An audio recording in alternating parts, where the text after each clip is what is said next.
나눌 하나님의 말씀은요, 사도행전 5장 우리 지난 시간에 본문에 이어서 7절에서 16절까지 보도록 하겠습니다. 사도행전 5장 7절에서 16절까지의 말씀, 제가 가진 성경책은 신약성경 194페이지에 있습니다.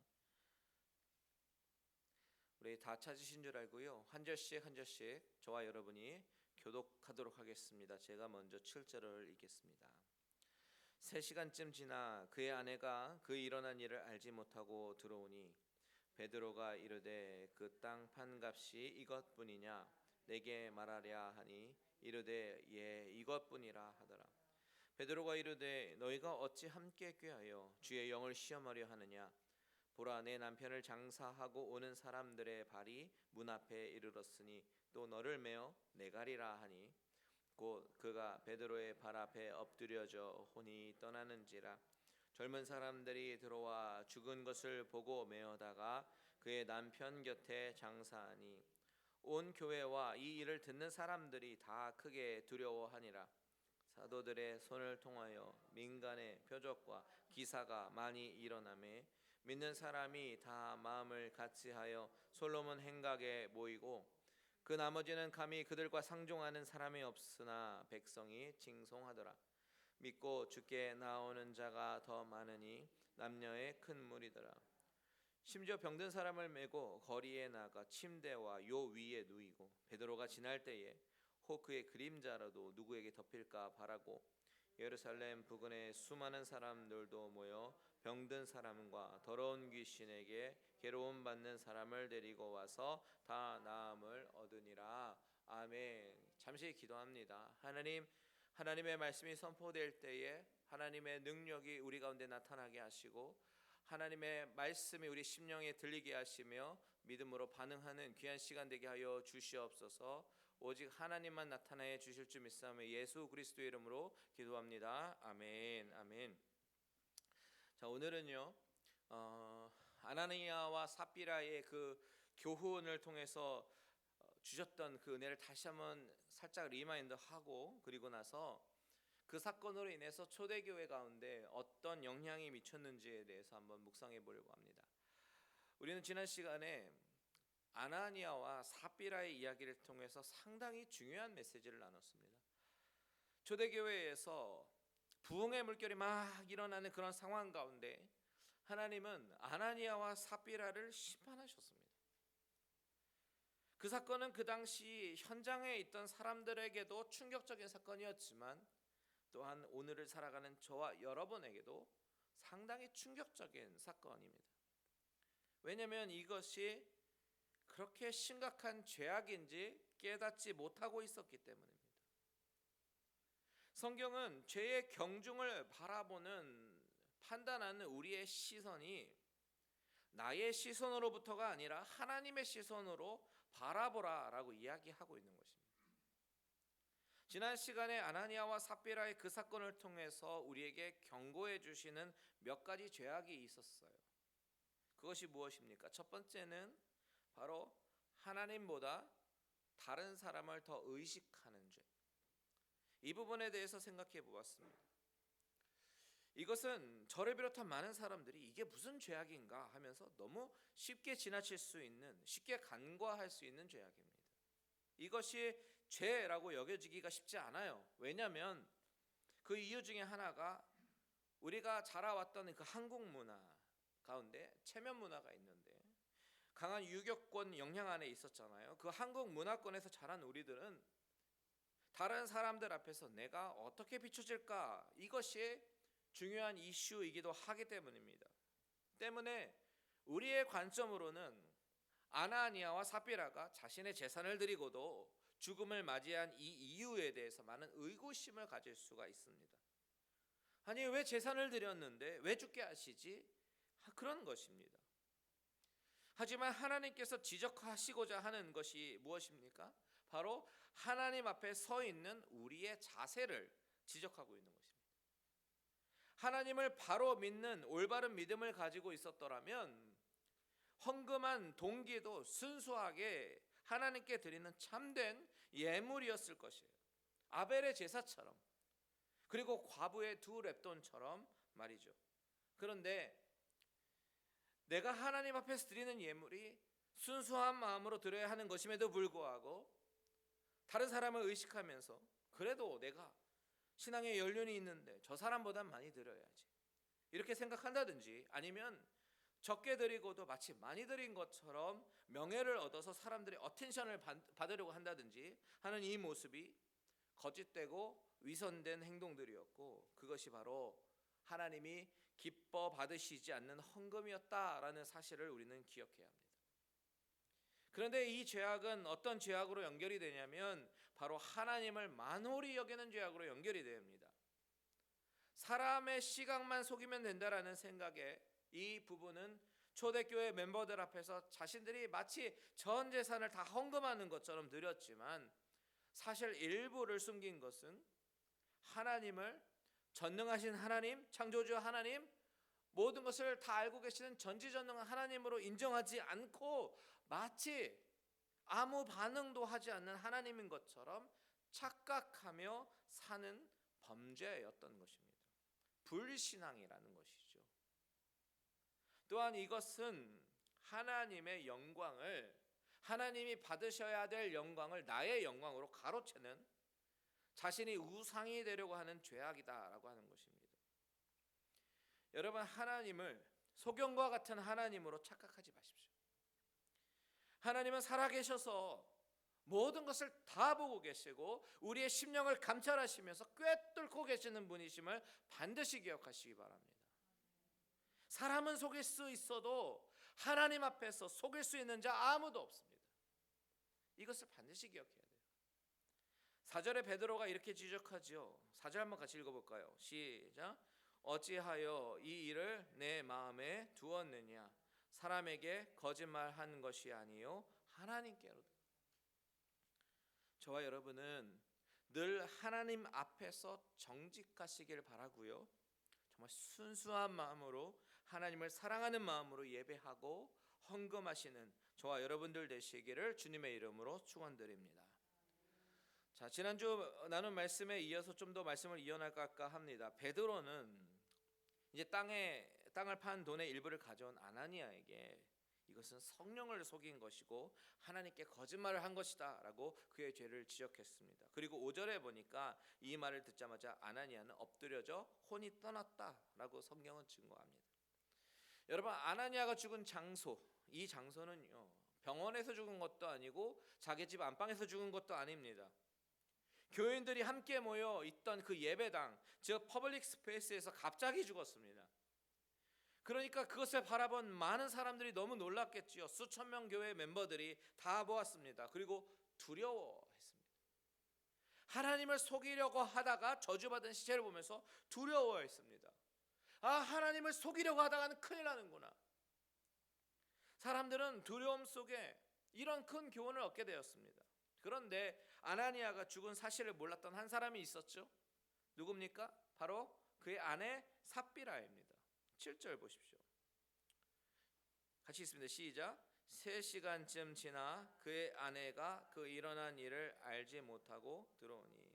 자, 삽비라는 자신의 남편이 지금 죽어서 장사를 지내고 있다라는 사실을 전혀 알지 못하고 있었습니다. 그리고 3시간이나 지나서 그 공동체 안으로 들어왔습니다. 그때 아마도 삽비라는 사람들의 시선을 느꼈을 거예요. 모두가 다 자신을 쳐다보는 것 같습니다. 그리고 사람들을 보니까 막 웅성웅성하기 시작합니다. 그때 삽비라는 착각합니다. 아, 우리 부부가 재산을 다 팔아서 헌금한 것 때문에 사람들이 이야기하나 보다 라고 생각했을지도 모르겠습니다. 그러면서 그 사람들의 시선에 오히려 막 뿌듯함을 느끼면서 착각 속에 빠져서 자부심으로 가득 차 있었을지도 모르겠습니다. 여러분, 바로 이것이 우리의 착각이에요. 하나님의 시선을 의식하는 것이 아니라 사람의 시선을 의식하는 사람은 잘못된 착각에 빠집니다. 아, 내가 신앙생활을 잘하고 있구나, 나만한 사람은 없지, 이런 잘못된 교만함과 착각에 빠집니다. 그런데 오늘 본문을 보니까 그때 사도 베드로가 삽비라를 부르더니 질문을 합니다. 뭐라고 질문합니까? 8절에 보니까 그 땅 판값이 이것뿐이냐? 내게 말하라. 그 땅 판값이 얼마인지에 대해서 누가 알고 있습니까? 이 부부와 땅을 산 사람 그 정도가 알겠죠. 하지만 그 판 돈으로 전부를 드렸는지 일부를 드렸는지에 대해 알고 있는 사람은 오직 이 두 사람밖에 없습니다. 그래서 삽비라는 대답하기를 예, 이것뿐입니다. 이렇게 거짓으로 대답합니다. 이 대답을 보면 이것은 위기를 모면하기 위한 대답도 아니고 아예 작정하고 속이려고 한 대답이죠. 그때 베드로는 삽비라에게 동일하게 남편과 이 여인의 죄를 지적합니다. 9절을 다 같이 한번 읽겠습니다. 9절 시작. 베드로가 이르되 너희가 어찌 함께 꾀하여 주의 영을 시험하려 하느냐. 보라, 내 남편을 장사하고 오는 사람들의 발이 문 앞에 이르렀으니 또 너를 메어 내가리라 하니. 여러분 보십시오. 함께 꾀하여 주의 영을 시험하려 했다. 이것이 바로 아나니아와 삽비라의 죄악이에요. 삽비라도 함께 죄를 짓는 길을 선택한 것입니다. 아담과 하와가 함께 죄를 짓는 길을 선택한 것처럼 이들도 함께 짓는 죄의 길을 선택합니다. 여기서 함께 꾀하여라는 뜻을 가진 이 헬라어 원어를 보니까 순포네오라는 단어가 쓰였어요. 이것은 순이라는 전치사, 함께라는 뜻을 가진 전치사와 포네오, 이게 이제 폰, 우리 핸드폰, 그 폰의 어원이 같은 건데 소리를 내다라는 뜻이에요. 함께 소리를 내다, 같은 소리를 한 것입니다. 결국 그녀도 남편과 함께 같은 소리, 즉 거짓말을 하는 죄를 그 죄의 길을 선택해서 같이 하나님을 만홀히 여기고 주의 영을 시험했고 남편처럼 죽어서 남편 곁에 장사되었습니다. 그래서 11절에 보니까 같이 있습니다. 시작. 온 교회와 이 일을 듣는 사람들이 다 크게 두려워하니라. 이렇게 기록하고 있는 것이. 그 사건을 바라본 교회 멤버들이 느끼는 두려움에 대해서 이제 본문을 기록하고 있는데요. 여러분 여기서 우리가 생각해 볼 것이 있습니다. 바로 이 두려움에 대해서죠. 여러분 이 교회 멤버들이 두려움을 느끼는 이유가 무엇일까요? 왜 두렵습니까? 눈앞에 사람이 죽어서 두렵습니까? 물론 그것도 두렵겠죠. 근데 그것보다 더 근본적인 두려움의 근원은 첫 번째 하나님이 거룩하신 분이라는 사실로 인해서 두려운 것입니다. 인간은 거룩하신 하나님 앞에 서 있으면 두려움을 느낍니다. 두 번째는 자신도 모르게 스멀스멀 공동체를 병들게 했던 곰팡이 같은 죄를 깨달았기 때문에 두려운 것입니다. 세 번째는 나도 저렇게 될 수 있겠구나라는 이 경고성의 메시지를 나의 메시지로 받아들였기 때문에 두려운 것입니다. 우리가 쉽게 망각할 수 있는 것은 하나님의 거룩성입니다. 하나님이 거룩하시다라는 사실을 우리가 망각하게 되면 우리는 쉽게 거짓에 노출이 되고 위선에 노출이 됩니다. 이 두려움의 근원들을 보십시오. 추측하기에 당시에 성령의 역사가 일어나고 부흥이 일어나고 있는 그런 공동체 가운데 알게 모르게 점점점 퍼져나가고 있는 죄악들이 있었습니다. 눈에 잘 보이지 않는 곰팡이균과 같은 죄악이 공동체 안에 조금씩 파고 들어가고 있었고 병들어가게 하고 있었던 것 같습니다. 나도 잘 인식하지 못하는 가운데 하나님 앞에서 순결한 믿음이 점점 퇴색되어져 가고 하나님의 거룩성을 망각하고 하나님 앞에 죄를 짓고 있었던 것이에요. 그런데 아나니아와 삽비라의 모습을 보면서 그것을 하나님의 경고의 메시지로 받아들인 사람은 나도 저렇게 될 수 있겠구나라는 그 사실에 두려워하기 시작합니다. 이것이 처음에는 사람의 눈에 대수롭지 않은 사건처럼 여겨졌었는데 하나님께서 보시기에는 굉장히 중요한 사건이구나라는 이 사실을 깨닫게 되었습니다. 그런데 우리가 주목해 봐야 되는 것은 하나님이 아나니아와 삽비라의 사건을 통해 나타내려고 하신 것, 이것이 심판의 측면이 아니라는 거예요. 하나님의 심판이 아니라는 것입니다. 하나님은 심판의 목적이 있으신 것이 아니라 이 공동체의 회복과 부흥에 포커스를 두고 계시다라는 사실을 우리는 주목해 봐야 됩니다. 오늘 읽은 12절에서 16절의 말씀은 우리에게 그것을 말씀해 주고 계셔요. 결국 아나니아와 삽비라의 사건으로 우리에게 말씀해 주시는 메시지는 하나님의 약속을 어기면 큰 해를 입는다라는 것을 보여주시는 것이 아니라, 교회가 새롭게 시작할 때에, 그리고 부흥의 과정에서 놀라운 일들이 일어날 때에 그 과정 가운데 반드시 척결되어야 하는 문제가 있는데, 그것은 교회 내에 영적 불순물을 제거해야 한다라는 사실입니다. 이 영적 불순물은 외식과 거짓의 영, 그리고 하나님보다 돈을 더 사랑하게 하는 이 만문의 영입니다. 이 악한 영들은 하나님으로부터 오는 것이 아니라 사탄이 원인이겠죠. 이 사도행전의 저자인 누가가요, 기록한 것을 보면 우선 이 전절에 있는 5장 3절에도 아나니아에게 어찌하여 사탄이 내 마음속에 가득하여 라는 말로 이 영적 불순물이 사탄으로 인한 것이고, 또한 이 독소가 복음의 진전을 크게 가로막는 요소임을 일깨워주고 있어요.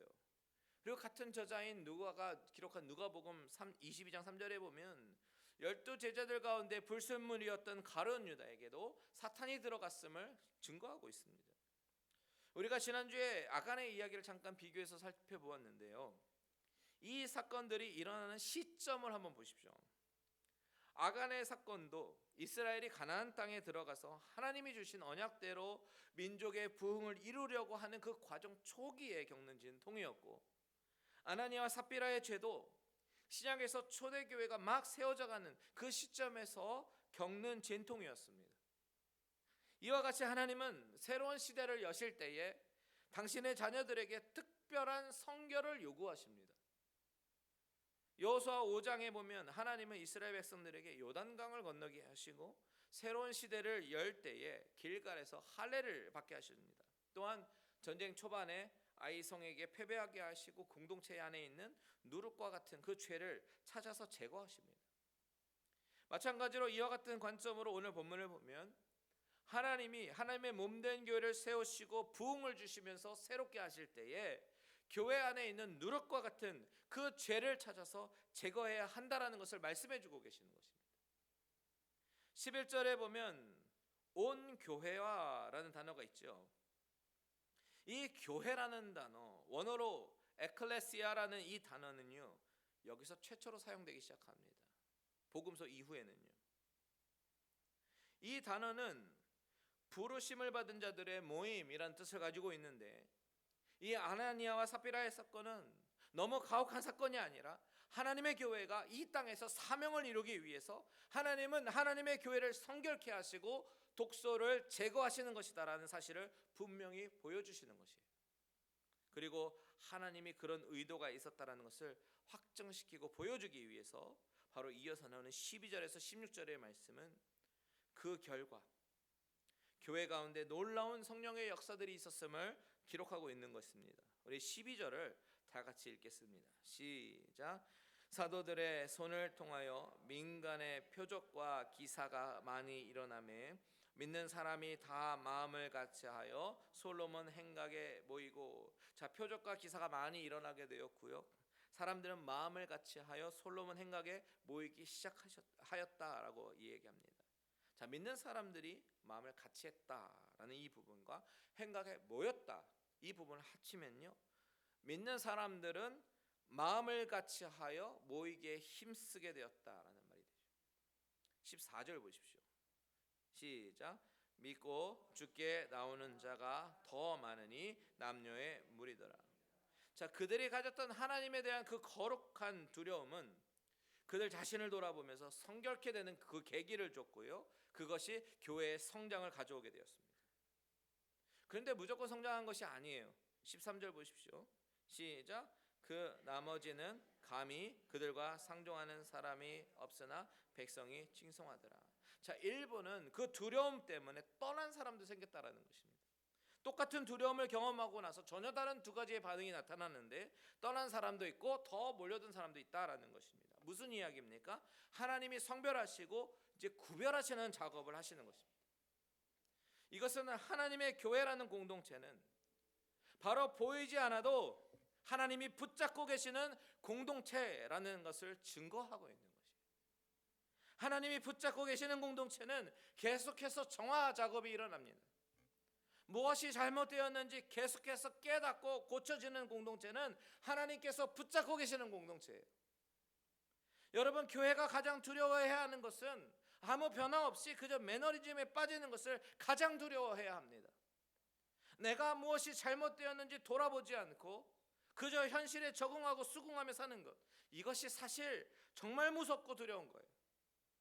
예배에 나오지 않고 빠져도 그것이 잘못되었는지 모르고, 헌금 생활이 잘못되었는데도 그것이 잘못되었는지도 모르고, 그런 것들을 두려움으로 보지 않고 그저 당연한 것으로 받아들이는 것은 아파도 아픔을 느끼지 못하는 문둥병과 같은 것입니다.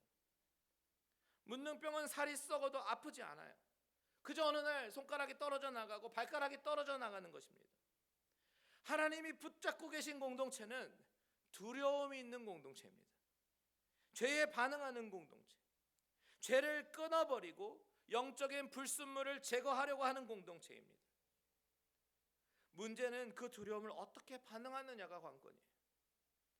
교회 안에 두려움이 있었는데 찬송가, 우리가 잘하는 찬송가 가사처럼 그 두려움이 변하여 내가 기도가 되고 내 노래가 되고 기적의 역사의 현장으로 바뀌게 되는 것은 건강한 두려움입니다.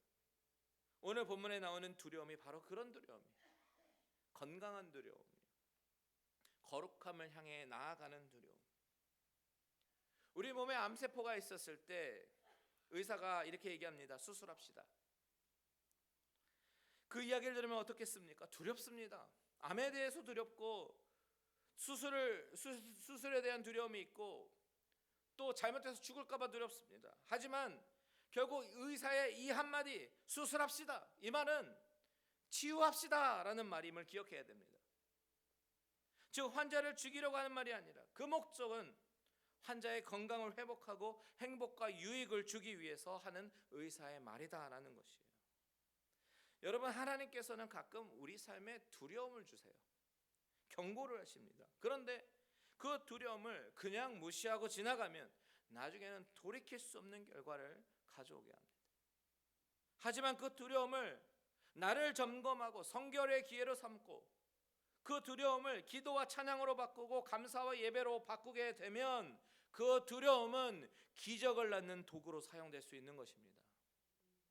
오늘 본문을 보니까요, 이제 영적인 불순물을 제거하고 이제 부흥을 주시기 시작합니다. 사람들이 막 몰려들기 시작해요. 14절에서 16절 같이 읽습니다. 시작. 믿고 주께로 나오는 자가 더 많으니 남녀의 큰 무리더라. 심지어 병든 사람을 메고 거리에 나가 침대와 요 위에 누이고 베드로가 지날 때에 혹 그의 그림자라도 누구에게 덮일까 바라고 예루살렘 부근에 수많은 사람들도 모여 병든 사람과 더러운 귀신에게 괴로움 받는 사람을 데리고 와서 다 나음을 얻으니라. 사람들이 몰려들기 시작하는데요, 병자도 오고 귀신 들린 자도 오고 막 몰려드는 것입니다. 왜 몰려옵니까? 왜냐하면 병 고치고 싶고 귀신을 쫓아내고 싶으니까요. 예수 믿고 싶어서 오는 것이 아니라 삶의 문제를 해결하기 위해서 오는 것입니다. 교회에 가면 뭔가 일이 해결될 것 같아서 오는 거예요. 그런데 그 발걸음도 너무나도 은혜인 것이죠. 그 해결하고 싶은 그 마음 때문에 교회에 발걸음을 하게 되고 그 발걸음은 그들을 질병에서 자유하게 할 뿐만이 아니라 더 중요한 영혼의 구원까지도 해결하게 하는 것을 봅니다. 여러분, 이 장면 속에서 나타나는 사도들의 모습을 보세요. 병든 사람을 메고 오고 침대와 요 위에 놓이고 베드로가 지날 때에 혹시 그림자라도 누구에게 덮일까?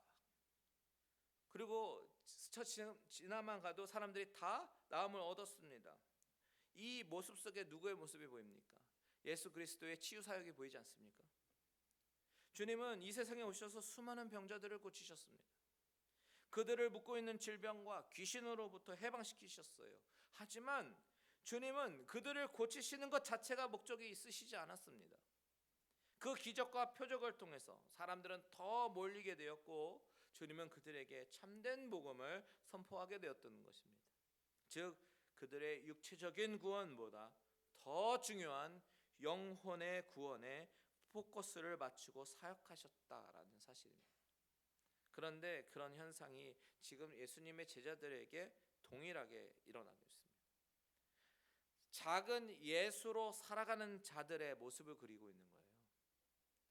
여러분, 신자의 능력은 바로 작은 예수로 살아갈 때 나타나는 줄 믿으시기 바랍니다. 여기서 능력이라고 하는 것은 꼭 병 고치고 귀신 쫓는 능력만을 이야기하는 것이 아니에요. 그리스도의 십자가의 능력, 즉 구원의 역사가 나타나는 것은 바로 사명받은 우리에게 주어진 삶을 작은 예수의 모습으로 살아갈 때 능력이 나타나는 것입니다. 슬픔에 묶인 자들이 슬픔에서 해방이 되고, 근심에 묶인 자들이 근심에서 해방이 됩니다. 주 밖에서 얻을 수 없는 것들을 주 안에서 누리면서 이전에 경험해 보지 못한 행복을 경험하게 됩니다. 여러분, 오늘 우리에게도, 우리 교회에게도 이런 성령의 폭포수와 같은 역사가 일어나기를 바랍니다. 십자가의 복음 앞에 온전히 서서 하나님이 주신 이 공동체 가운데 이런 성령의 역사가 일어나고 영혼이 살아나며 새로운 새 생명의 역사가 일어나기를 소원합니다. 그러기 위해서는요, 먼저 모든 누룩과 같은 거짓과 위선을 다 하나님께 회개하고 진실한 마음으로 나아가야 합니다. 하나님 앞에 거룩한 두려움으로 서야 하는 것입니다. 이것이 바로 경외함입니다. 아나니아와 삽비라의 사건을 통해서 저와 우리의 삶이 점검이 되고 하나님 앞에 더욱 거룩한 모습으로 서기로 다짐하는 여러분들 되시길 바랍니다. 그래서 이것이 오히려 성령이 역사하시고 복음이 퍼지는 계기가 되기를 다짐하고 소원하시는 저와 여러분들 되시기를 주님의 이름으로 축원드립니다.